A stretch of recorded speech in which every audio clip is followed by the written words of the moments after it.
Now, before we go into the U.S., we wanted to reiterate something that we didn't mention in segment 1, but we'll talk more about it in segment 3, was the shift in CPC flows. So about 26 now it's increased, but about 26 tankers carrying more than 23 million barrels of Caspian CPC blend are unable to cross the Turkish Straits. Only one tanker with Urals is currently stuck. And the reason why, when you look at it, is 19 tankers loaded with CPC blend are stuck at the Turkish Strait. About 12 tankers are waiting to cross the strait southbound.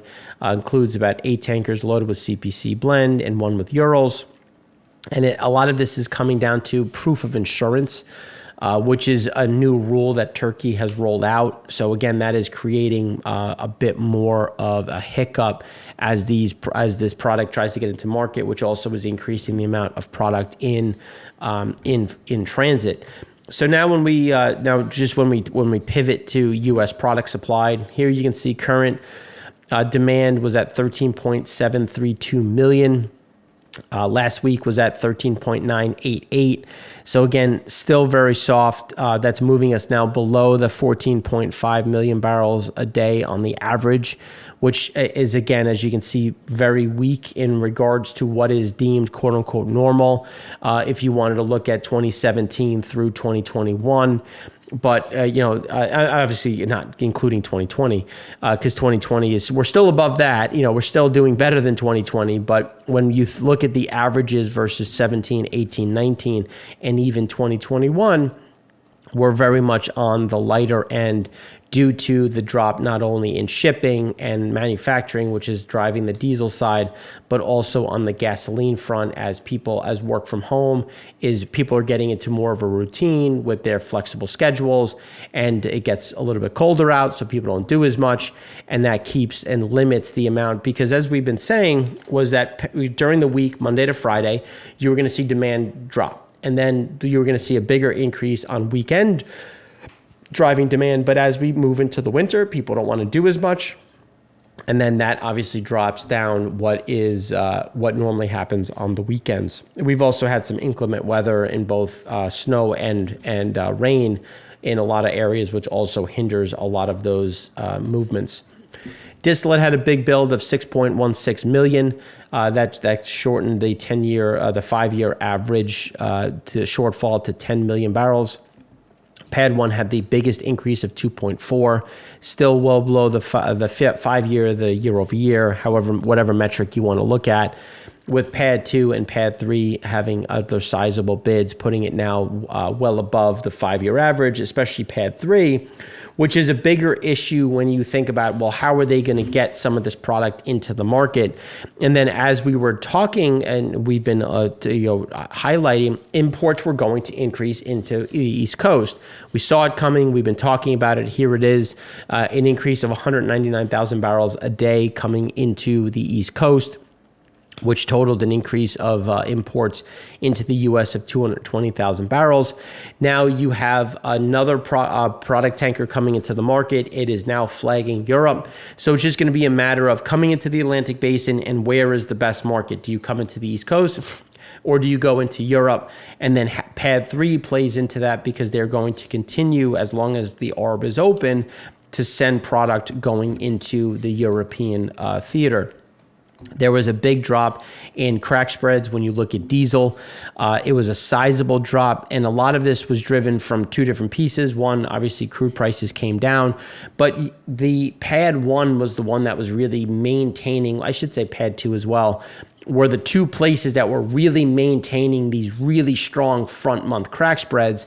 And as you got new product coming into it, that then obviously alleviated it. It's still at the high end when you go back through the last few years, but you're getting an idea that this is coming down. The problem is this diesel crack spread, is really the only thing that has been propping up the profitability of refiners, especially when you turn to Asia, when you turn to Fujairah, because gasoline storage is ugly around the world, and gasoline cracks are responding to that. So again, as you get diesel prices coming down, that's going to weigh on the crack spread and the underlying profitability, which would then result in additional run cuts on the economic front.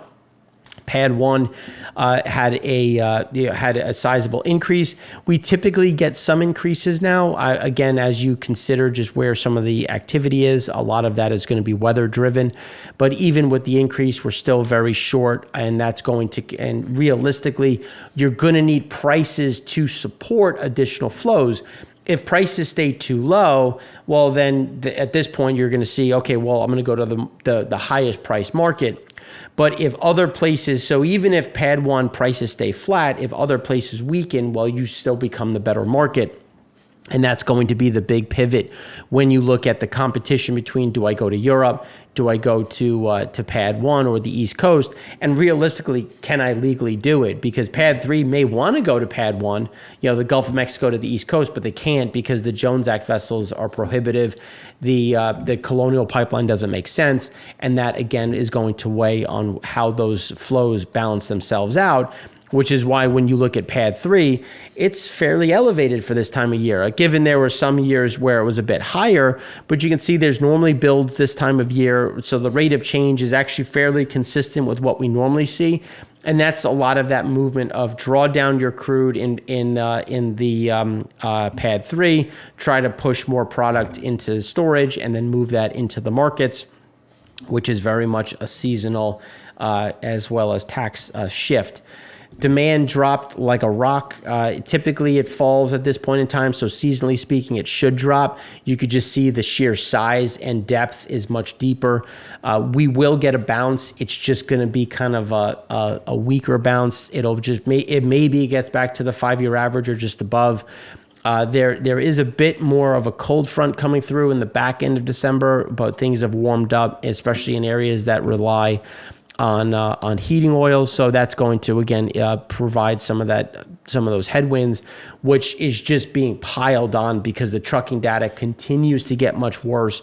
There's not a lot of benefits for that. And then even the rail side, it continues to slip just because, as we've seen, there isn't all that much product to move given the economic backdrops.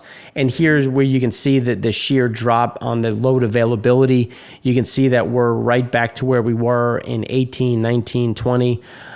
It's now back to the normal, which again, it shouldn't be all overly surprising. The problem is now there's a lot of slack in the market.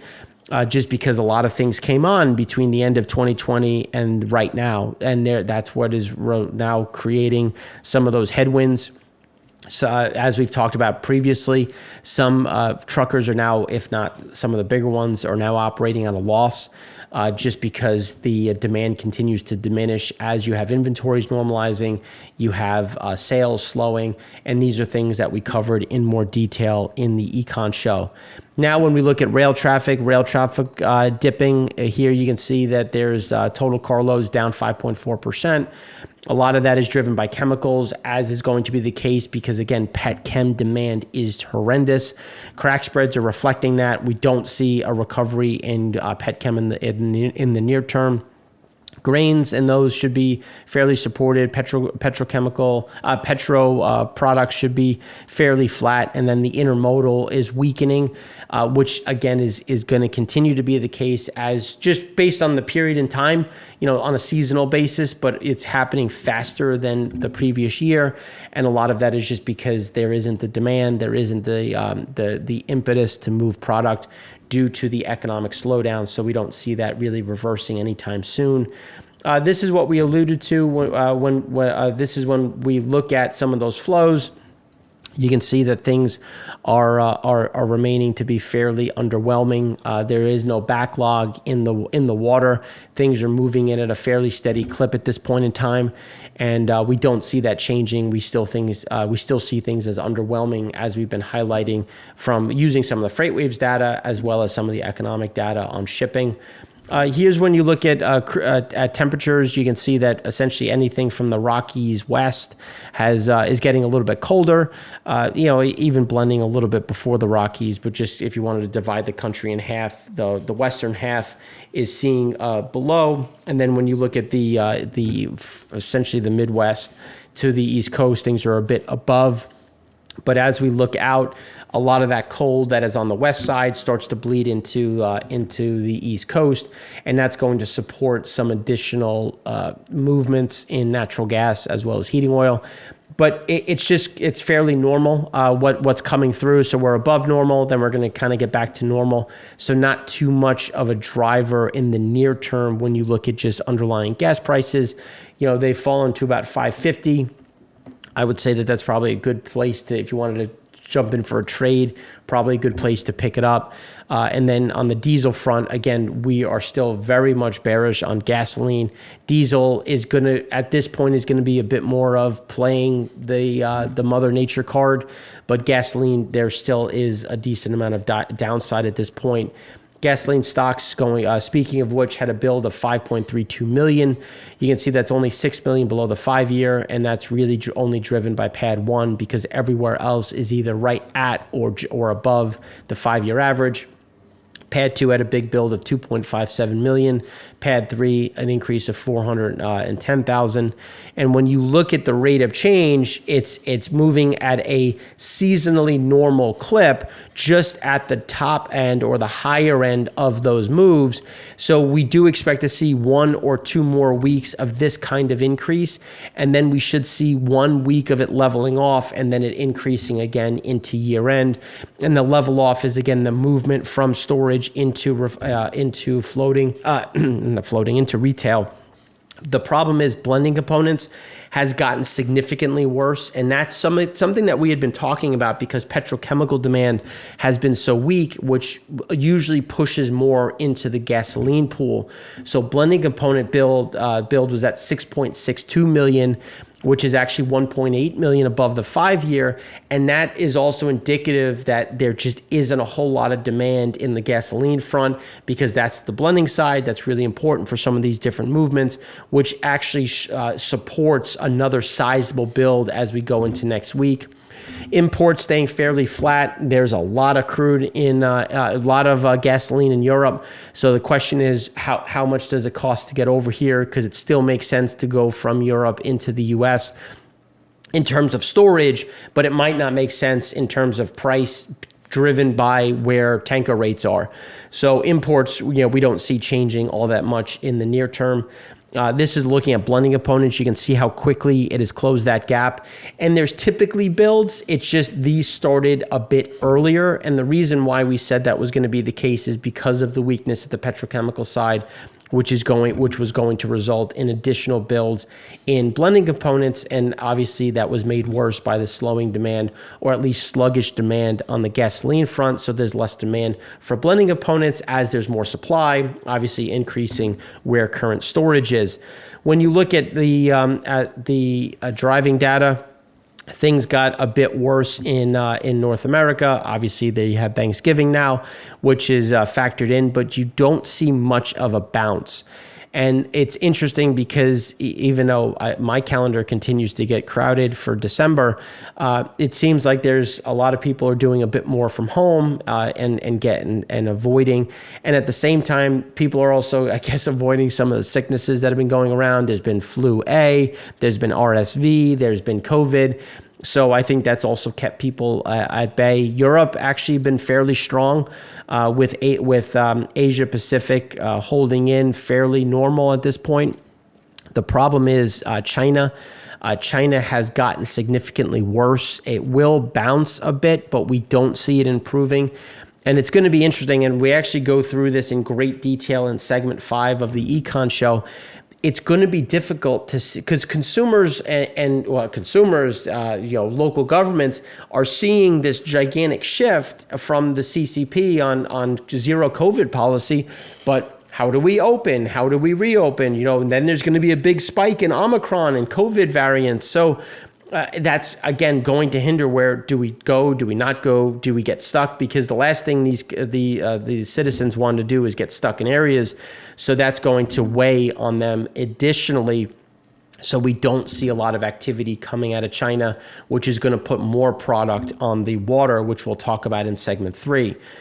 Gasoline prices continue to come down. We're now at $3.35. Just given where storage is, where demand is, we do see more downside and will likely come to where we were in January. There is staying power in diesel when you look at about, let's call it $4.75. But just given the slowdown in diesel, without any meaningful increase in the near term from heating side, we should see some of those diesel numbers come down, especially as refiners are operating with a target to diesel, and we do have sizable imports, which will weigh on that pricing in general. And then when you look at gasoline demand, we're sitting there at the lows. Obviously, 2020 was worse, but you can see it seasonally normally gets worse as we come up to the next 2 weeks. So we're going to have something similar. We'll get the dip, we'll get the bounce back. It's just going to remain very underwhelming, given the backdrops that we've already highlighted of less driving, higher prices, people trying to conserve, and then people trying to avoid sickness as we head to go see family for the holidays. Propylene, small draw of 950,000 barrels. That's still 10.1 million above the 5-year. You can see that we're starting to crest over, but unless we get Mother Nature cooperating, you're going to see this remain elevated because supply has gone up.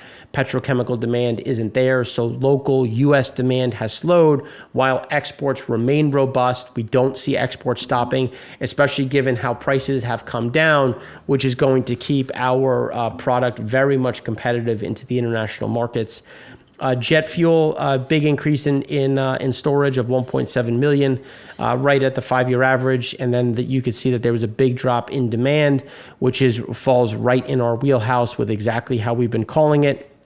And we don't see much change in the near term, especially when you look at TSA passengers, very much in line with against 2019, lower highs, lower highs, lower lows, but still better than we were in 2021. And we think that we really kind of close out the year right where we are in terms of that metric against 2019.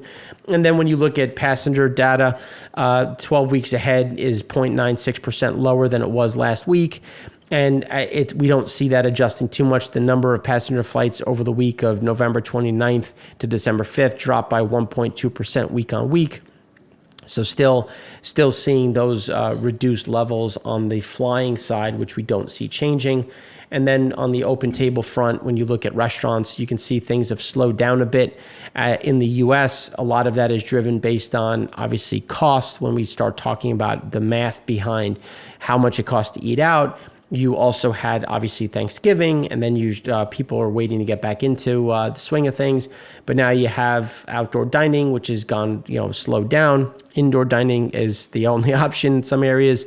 And with the sicknesses bouncing around, people have avoided a bit more. So, and obviously, the cost has gone up to eat out. So that's also weighing on things as we head into December. So we don't see too much of an adjustment, or at least an uplift, just looking at the consumer in general. That's what we have for you here. In the next segment, we're going to kick off with the OSPs coming from Saudi. What does that mean, and how is that impacting the global markets?